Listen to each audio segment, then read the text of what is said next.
Uluhan sa mga balita sa Sayri 47. Mga magtutudlo, andam sa pagserbisyo sa maabot ka barangay Sangguniang Kabataan elections. Kaluwasan sa mga magtutudlo o pag-atiman sa mga tinun-an, ipaniguro. 63 ka mga persons deprived of liberty sa syudad sa Mandawi ni graduar sa jail-based rehabilitation program. May banhig patay sa konsyal sa Kansumuroy o may kandidato pagkakapitan sa barangay na ilhan na sa kapulisan sa Balamban. Sugbo, Kabisayan ug Mindanao, Pilipinas ug katawhan kutos maabot atong Sibya sa tibuok kalibutan mayong hapon. Live kita karon sa CCTN Channel 47 ug kini ang tulumanon sa nag-unang kasayuran nga angay natong masayran. Ako si Dennis Tabar. Tulumanon sa patas ng mga balita ug opinions. Ako si Danica Caballes. Kini ang Sayri 47.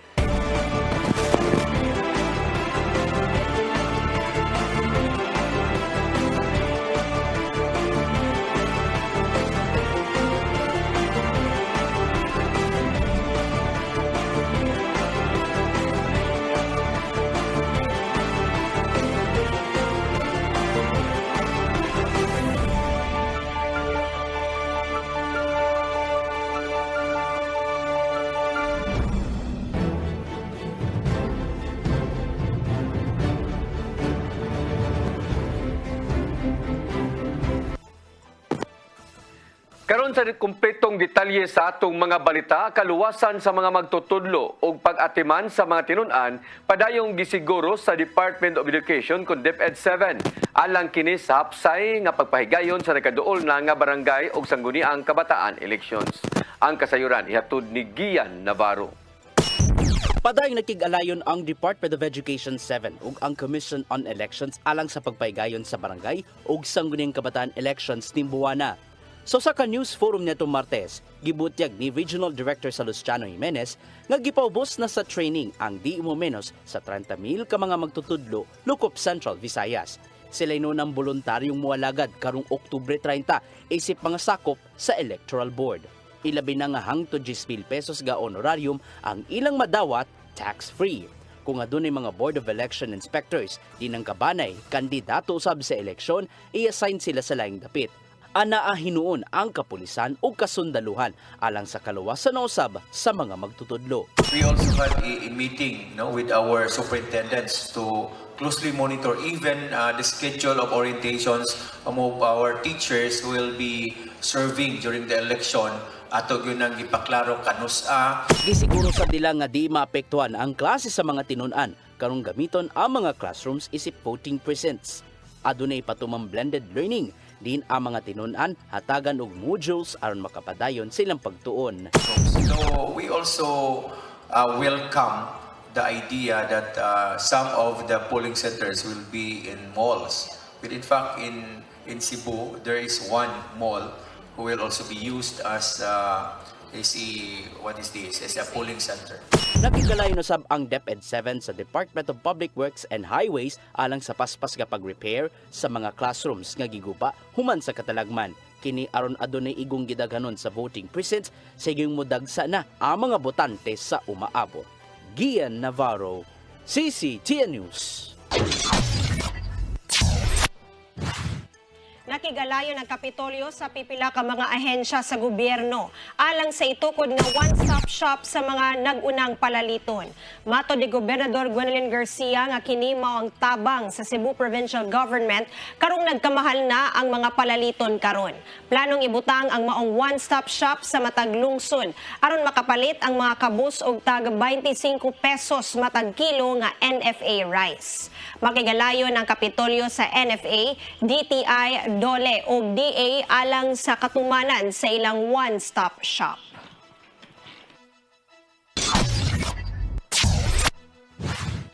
Sa laing balita, kadaghanan sa mga Pilipino ang migasto pag-ayo sa ilang pagkaon sud sa nakalabay nga 3 ka buwan.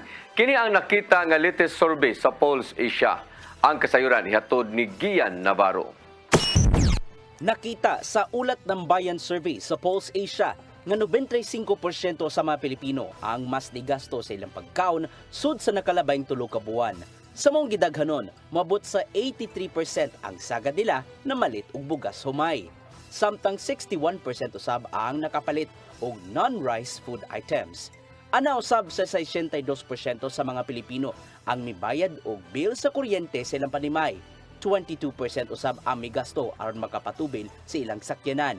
17% usab sa mga Pilipino ang namalit og tambal ug ubang food supplements ug 16% usab ang mibayad sa bill sa tubig.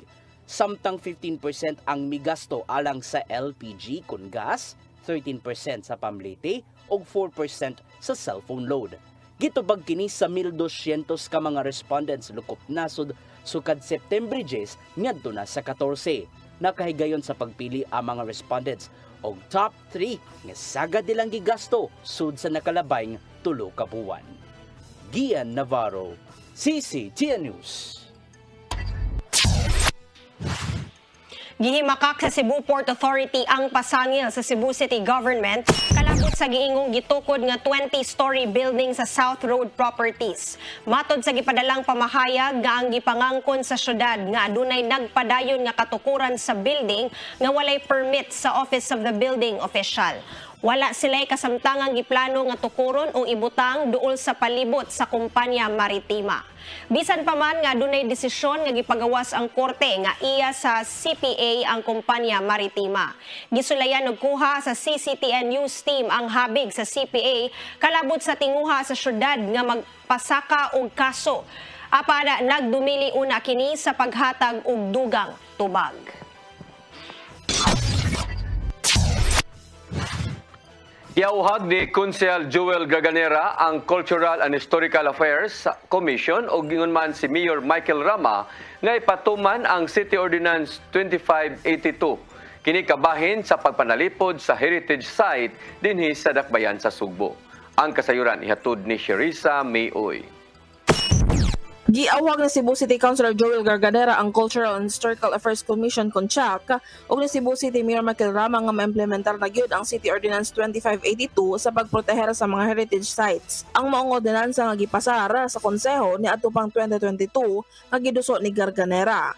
Gisaysay niya nga usa nga nakaaghat kaniya nga magduso sa mga ordinansa tungod isip ni Kapitan sa Barangay Tinago kaniadto una na niyang gihangyo si kanhi Cebu City Mayor Tammy Osmeña nga pag-reroute sa mga sakyanan ilabi na gyud sa mga public utility jeepneys tungod kay maguba ang giampingan sa Cebu City Heritage Site. Ganin adto pang 2019 nabuak ang 300-year-old nga stone fence sa Yap San Diego Ancestral House tungod kay naigo sa usa ka truck nga miagi sa dapit. Mo na akong giyawag nga ang CHAC nga i-implementar na nato ang mga ordinansa. So I copy furnish sa mga opisina nga they have to make the implementing rules and regulation nato, no, aron mahanay nato pagproteher nato heritage. Samtang tupad niini nga dapit nahimutang sab ang karaang Jesuit House Museum ug pipila sab ka metros makita na sab ang Casa Gorordo. Pipila lang kini sa mga heritage sites nga naa sa downtown, abot ang pingan sa syudad ug dili paagian sa mga pampublikong sakyanan. Kawasab niini buot ni Garganera nga malikayan nga mausban pa ang mga incident hinungdan nga ipa-enhance ang mapping ug pag-identify sa mga heritage sites aron sa pag-impose sa implementing rules and regulations sa mga dapit. Buot sab niya nga ipadakop sa Cebu City Transportation Office kun CCTO ang mga sakyanan nga moagi sa mga gideklarar nga heritage site sa Sugbo. Wall na to sa Sapiat sa San Diego, ang mga 300 years old na siya na naigo. So just imagine a blink of an eye, a 300 years old na edifice, no? Fence for that matter, naguba na yun. Kunya, mo to nakaaghat, nagpasar sa mga ordinansa na gihangok po, no, sa Membros Consejo. Sherissa Mayoy, CCTN News. Syudad sa Mandaue nigahin og 50 milyones pesos alang sa pagtukod sa campus sa Mandaue City College ngadto sa Barangay Look. Ang kasayuran nihatod ni Mary Rose Sagarido. Niandam na og 50 milyones pesos ang syudad sa Mandawi alang sa pagtukod sa campus sa Mandawi City College. Si Mayor Jonas Cortez niingon nga nakagahin na sila og 50 milyones pesos alang sa construction ug modugang pa og 50 milyones pesos. Ang campus planong itukod ngadto sa Barangay Luok sa bakanting area sa may Mactest ug sa karaan nga BJMP Mandawi. Sa kasamtangan ang Mandawi City College ang anaa sud sa compound sa Mandawi City Sports Complex. Taliwa sa inisyal nga plano, dili una i-demolish sa syudad ang karaan nga pasilidad sa BJMP tungod kay mogasto na usab kuno og dugang budget alang niini. Sa pagkakaron gi-finalize na ang gipahigayon nga survey alang sa program of work. Kay kana ato na ginang pasukan fast track para ang atong Mandawi City College doon na gyud sila ilang kaugalingon nga campus. So usa na sa gi-require sa check. Ang ato na lang iwat ang program of work. Okay. Ang 50 million na siya. So the moment mahuman ang program of work, we can start immediately. Ang program of work na kuan na tungod sa kadaghan ron sa kanin sa drainage. Iuna na to. Ang Mandawi City Jail ang nabalhin ang ngadto sa bag-ong pasilidad sa Barangay Basak. Hinuon nagpabilin una ang Admin Division of Female Dormitory sa karaan nga prisuhan. Apan giingon nga mobalhin ra usab sila kung makompleto ang ilang building ngadto sa Basak nga hapit na usab mahuman. Mary Rose Sagarino, CCTN News.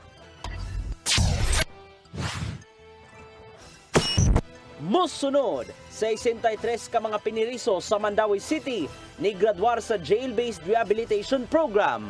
Kaya uguban pa mga balita sa magbalik sa Sayri 47.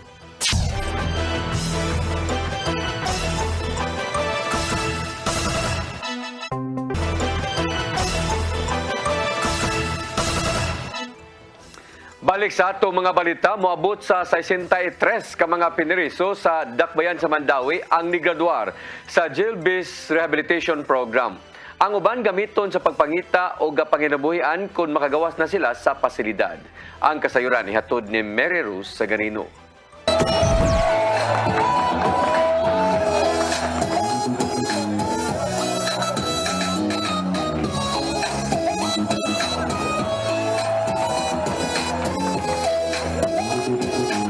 Nigraduar ang 63 ka mga persons deprived of liberty sa syudad sa Mandawi sa Jail-Based Rehabilitation Program. Kaganinang buntag, gipahigayon ang moving up ceremony sa bagong pasilidad sa Bureau of Jail Management and Penology sa Barangay Basak. Sila ang unang batch nga ni-graduate sa programa sa syudad, pinaagi sa Mandawi City Substance Abuse Prevention Office o BJMP Mandawi. Ang maong mga PDL nga gipaubos sa maong programa, mao ang adunay kaso na lambigit sa ilegal nga drogas. Ang rehabilitation nilungtad og 6 ka buwan nga nagsugod ni atong Pebrero. Sila motambong kaduha sa usa ka semana. Sa 63 ani graduar karong adlaw, apan nagsugod ang programa sa 150 ka PDL. Hinuon kadaghanan kanila ang nakagawas na sa maong pasilidad.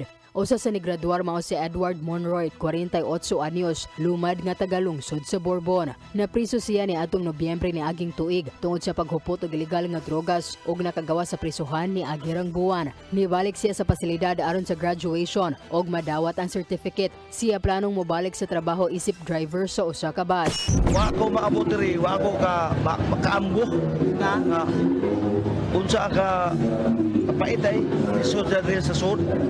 Ya, sa kung ako nalaya naman ko, ako yung gigamit sa gawas nga kapamatasan rin sa Grisod.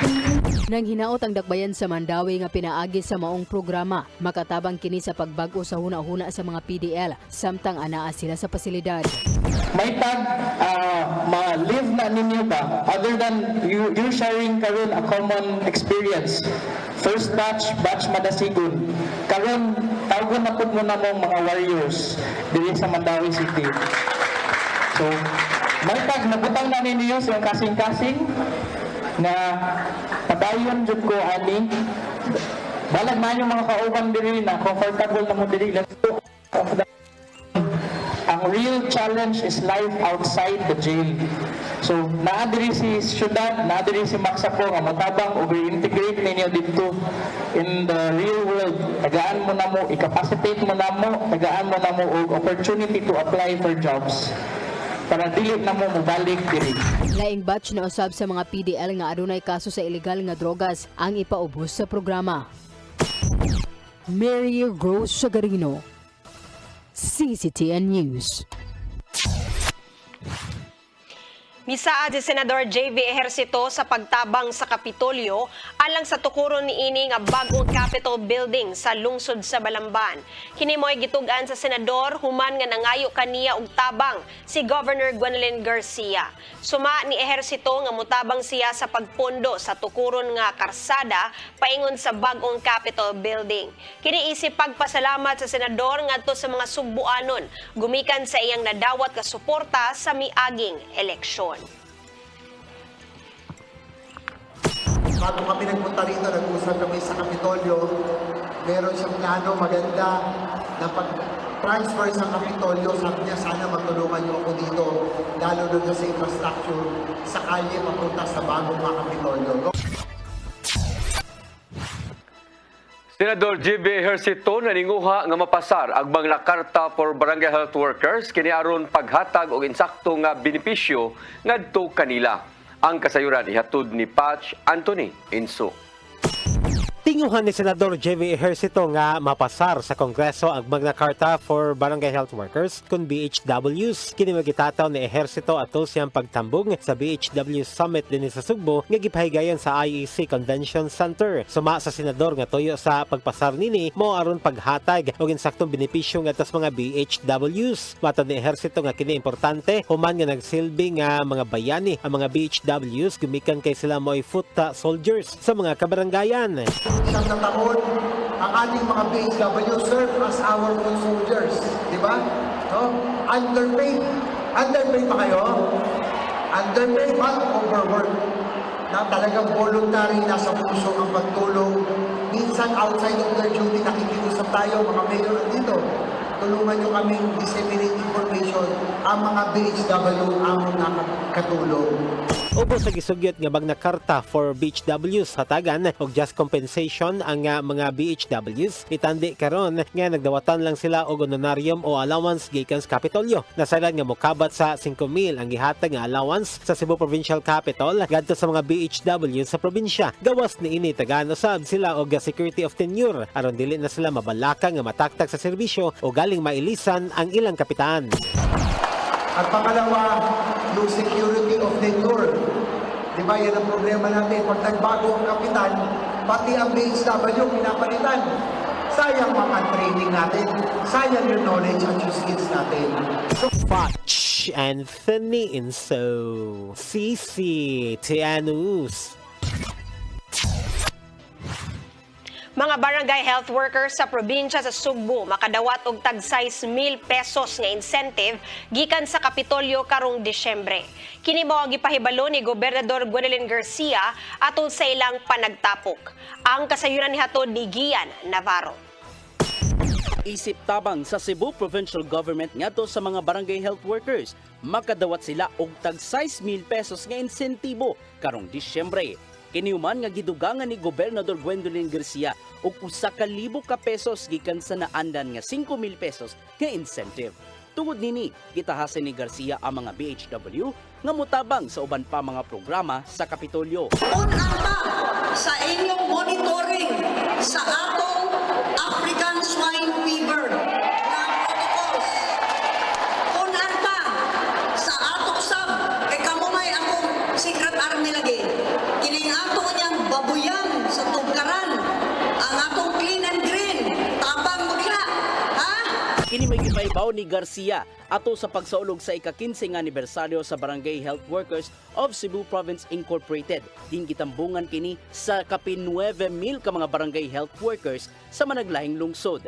Giyatagan usab og pag-ila ang mga personalidad nga nitabang sa mga BHW. Ang highlights yun is the awarding of BSW Idol nga among ipahinungod sa among mga CHO, MHO na full support ang gibuhat sa tagsa kalungsod sa among mga barangay health workers. Mitambong usab ang pipila ka mga magbabalaod sa panagtapok sa mga BHW sa Sugbo. Mipasalig usab sila nga mapasar sa labing daling panahon ang Magna Carta alang sa barangay health workers, dinda kung pinipisyo ang nagpaabot kanila. Some of which, yung minimum 3,000 pesos honorarium, magkakaroon din sila ng transportation allowance, meal allowance, free medical and legal services, prioritization sa loan. Dito sa mga barangay level, sila yung gumagamot kaagad. Sila po ang frontline ng ating hangarin na mapanatiling malusog at walang sakit ang ating mga kababayan. Ian Navarro, CCTN News. House Speaker Martin Romualdez ug ubang mga kongresista tuyong mibisita sa Pag-asa Island sa Palawan. Matud niya nga naaghat ang sila sa pagbisita human sa nitabong panagbangga sa Scarborough Shoal. Ang kasayuran ihatod pagbalik ni Gian Navarro. Gipanguluhan ni House Speaker Martin Romualdez ang ilang pagbisita sa Pag-asa Island sa Palawan kagahapon. Kuyog niya silang Majority Leader Manix Dalipe, Chairman of Appropriations Panel Zaldico ug Minority Leader Marcelino Libanan. Kuyog usab sila sa katagpuan sa Armed Forces of the Philippines. Nagpakisusi si Romualdez sa kahimtang sa mga residente sa maong isla, ingon man ang mga kasundaluhan nga nagbantay sa West Philippine Sea. Sumapa niya nga naaghat ang ilang grupo sa pagbisita sa Pag-asa Island human sa nahitabong panagbangga sa Scarborough Shoal nga gikamatyan sa tulo ka mga mananagat. Mipasalig kini nga punduhan ang pipila ka mga proyekto aron mapalambo pa ang isla. Sama kini sa pagtukod og storm shelter aron adunay kapasidungan ang mga mananagat panahon sa bagyo. Ingon man solar powered plants nga magamit alang sa mga kabalayan. Abagan usab ang mga residente pinagi sa livelihood training. Nakaigayon sila sa pag-distribute og solar lamps with radio ngadto sa mga residente sa Pag-asa Island. Usa among isla sa hugot nga gibantayan sa kagamhanan isip kabahin sa soberanya sa West Philippine Sea. Gian Navarro, CCTN News. Senador Bongo nanawagan sa Philippine Coast Guard nga panubagon kadtong responsable sa kamatayon sa tulo ka mananagat sa Scarborough Shoal. Senador gihimug-atan ang pagbarog sa kaugalingong teritoryo. Ang kasayuran ni hatod ni Patch Anthony Inso. Nanawagan si Senador Bongo nga sa Philippine Coast Guard kon PCG nga panubagon katong commercial vessel nga responsable sa kamatayon sa tulo ka mga mananagat sa Scarborough Shoal. Una nini usa ka wa mailhi nga commercial vessel ang gibanggaan ang maong mga mananagat sa maong kadagatan hinungdan sa ilang kamatayon. Sumanigo nga angay lang nga sila manubag hilabi na kun dunay lapses nga makita. At ako po'y nakatutok rin po dito na gusto natin mabigyan ng hustisya yung nangyari, no, na pagkamatay po ng tatlong kababayan natin. At apila ko po sa Philippine Coast Guard, i-review po ang existing protocols natin at tingnan ng mabuti kung meron bang pagkukulang at meron bang mga lapses. Nasayran nga na-identify na sa Coast Guard ang nalambigit nga commercial vessel. Gidugang nigo nga angay sab nga barugan sa Pilipinas ang atong teritoryo sa West Philippine Sea human nga padayon kining giilugan sa nasud ug sa China ingon man sa mga kasikbit nini nga nasud. At hindi na po dapat maulit. At yung karapatan natin, what is ours is ours. Kung ano po yung atin, kung atin yung mismong zone o yung lugar ng pinagpangisda nila, atin yun, karapatan natin at walang dapat na magharas sa ating mga fishermen. Patch Anthony Inso, CCTN News. Musunod, may banhig patay sa konsehal sa Kansumoroy ug bikandidato pagkakapitan sa barangay na ilhana sa kapulisan sa Balamban. Kana uguban pa mga balita sa magbalik sa Sayri.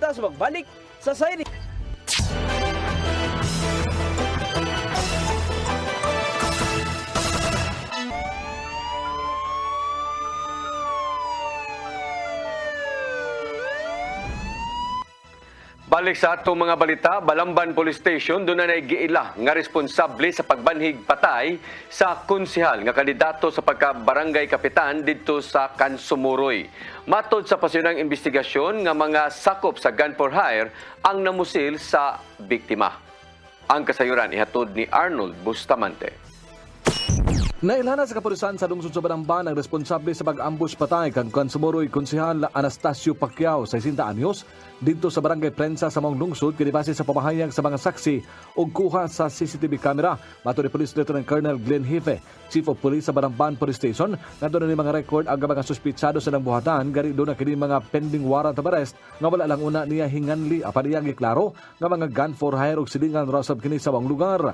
Bisan pa man ini, nagpadayon pa ang gihimong investigasyon sa Baramban Police Station sama sa pag-backtrack sa mga CCTV camera. Lagip na ang manhunt operation sa tinguha nga ila kining madakpan sa labing dali nga panahon. Kini atong suspect identified man nato ni naani sila record nga mga pending warrant of arrest nga atong gitanaw. Dugang ni Hepe nga tulog ka mga anggulo ang ilang gipangsubay sa pagkakaroon kini may kanabutan sa politika. Sanglit kandidato man kini sa pagkakapitan sa Barangay Kansumuroy, personal nga atraso ug ang may kanabutan sa away sa yuta tud kay gawas nga konsyal kini nangahinti usab kini yuta sa ilang lugar. Sa miging buwan gingon nga dunay gikaaway ang biktima nga si Pacquiao labot sa yuta nga iyang gidil. Nga may hinungdan nga nagkadumtanay ang duha apan wala na mohatag dugang detalye si Hepe. Sanglit apil kini silang subayon. Nagkatag ang gulo nga gitanaw usan ini ang politika. Dili na mo i-discount ang possibility nga politika ang motibo, no? Pero gitanaw pa natong uban pong ang gulo, ang personal grudge o kining yuta. Kini si biktima si Anastasio Pacquiao, nagkuan man sini og mga yuta god no, nagdeal pod ba, nagahinte-ahinte pod og yuta, sideline niya og kuan sa yuta. Unya na po ni siya naka-inkwentro nga dito sa Barangay Kasamuroy nga medyo naka-away sila, naka-argue sila og maayo late last month. Ang Police Regional Office 7 silang bahin kaniyon nga usa ka seryoso ang nahitabo sa Baramban tungod kay usaman ka kandidato ang biktima sa pagpamusil bisan pa man nga wala pa matino kung duna bay kanabutan sa nagsingabot nga eleksyon ang nahitabo. Mato ni Police Lieutenant Colonel Gerard Espinare, spokesperson ni Police Brigadier General Antonio Abirin, nga nakuha ang posibilidad nga ang maong nga hitabo ilakip na nila sa adjustment sa pagpatuman sa seguridad at unya sa barangay ug sangguniang kabataan eleksyon sa Oktubre 30, 2023. Well, this is a serious matter for us because this is a murder incident and the victim is a candidate. So surely, amo gining i-consider in our adjustment sa security deployment.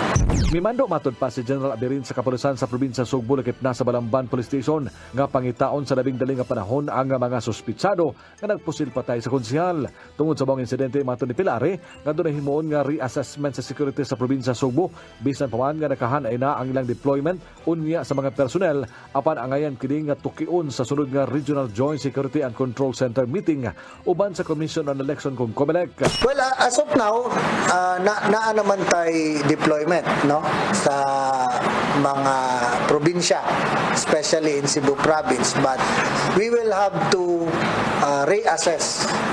Then we will recommend to the COMELEC the appropriate security measure kung unsa manggali assessment nga mahitabo. Mula nang niila ang RGSCC o 41 ka mga lugar sa Timog Central Visayas nga mga areas of concern, immediate concern o grave security concern subay sa mga insidente sa nanglabay nga mga barangay eleksyon. Arnold Bustamante, CCTV. Patay ang konsehal sa lungsod sa Buena Vista, Bohol. Human gibanhigan sa riding in tandem sa Barangay Kangawan National Highway. Ang biktima giila nga si Danilo Anyora. Hingkod ang pangidaron ug lumulupyo sa Dait Norte sa maong lungsod. Sakay ang biktima sa iyang motorsiklo padung nga mopauli gikan nga nanari sa Buena Vista Cockpit Arena. Apan pagabot sa maong lugar, kalit lang gipusil sa nakaangkas sa motorsiklo tumong sa lawas niini. Daling gidala ang biktima sa Dagucoy Hospital. Apan gideklara kini sa doktor nga dead on arrival. Upat ang nadakpan human gibungkag sa PDEA 7 o PNP ang balay suyupanan kaganin ang kadlaon sa may sitio Andang, Barangay Labangon ning Dakbayan sa Sugbo. Sikop sa drug den ang maintainer nga si Julibet Gabutin ug mga kauban nga silang Abner Sisaldo, Lot Baron ug Alin Navaha. Nakuha sa mga operatiba ang 11 ka gramos nga gituoang shabu nga mukatidad og 74 mil ka pesos ingon man cellphone gikan ni Gabutin. Matod ni Information Officer Leah Alcantara nga gipaubos sa duha ka adlaw nga case build up ang maong balay suyupanan. Human nakadawat sila og sumbong gikan sa silingan. Makabaligya ang ilang target nga sigabutin og 25 gramos nga shabu matag simana. Lamdag, uban ni Tatay Dodong Limchua. Sa 1 Korinto 16:58 nag-ingon, busa mga minahal kong kaigsunan, barog kamo o likon o dili matarong. Pagkugi kamo kanunay sa inyong pag-alagad sa Ginoo. Kay nasayod kamo nga ang inyong pag-alagad dili kayo makawang. Kung atong may bawaan, ang rason nganong kita nag-alagad og kinsa ang atong gialagaran, kung atong masabtan nga ang atong gibuhat gisangon o gisugo sa Ginoo, makaalagad kita nga may kaisog. Puno sa kaikag, kalipay ug kadasig, ug pagrespeto sa Ginoo ug sa tao nga gipili sa Dios sa nga atong alagaran. Ang pag-alagad nga malipayon usa ka larawan sa pagsalig ug pagtuo sa Ginoo. Kini usa ka timailhan nga bisag unsa pa ang imong magian o mahiaguman samtang nagalagad sa Ginoo, dili ka matayo. Ug musali ka nga ang Ginoo dapig kanimo aron sa paghatag og iigong kusog, grasya ug kalinaw nga walay sukod. Mga igsoon, mo kining atong lamdag karong adlaw.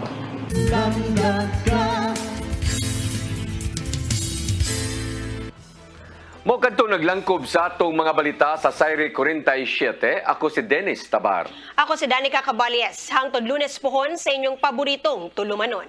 Sairi 47.